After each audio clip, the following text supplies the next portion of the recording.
we're in a situation which is very unusual. I mean, I was born and brought up in England, and you know, religion was a thing of the past. Social democracy was the way of the future, and all the rest. The welfare state.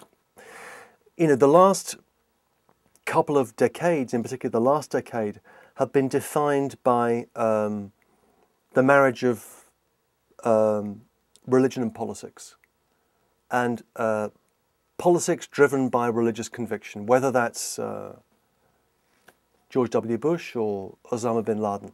And in many ways, those two are like metaphysical twins in some strange way. And also by a belief in violence. So if you were pessimistically to look at the future, you'd say, well, based on what's happened recently, the future is going to be defined by this triangle of religion, politics, and violence. That seems to be where we're headed. And that's extremely bad news. Is that likely to change? I hope so. I think I've been critical of Obama in some things I've written, but I'm enormously sort of buoyed up by you know, I'm enormously buoyed up by the decency of what he's trying to do. Right? It's a return to certain basic virtues. I mean, what Obama has done, I think, incredibly well, is to, as it were, take that idea of religiously motivated politics from the right and to transpose that for liberals in a way that liberals can also believe. Right? Belief isn't something that they have, it's something that we have too.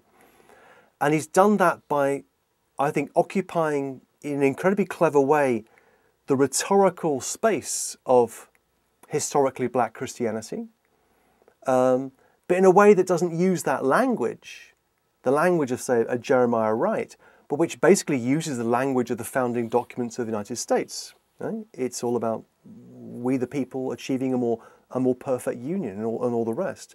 So Obama is, I think, the United States for me was founded on an idea of civil religion.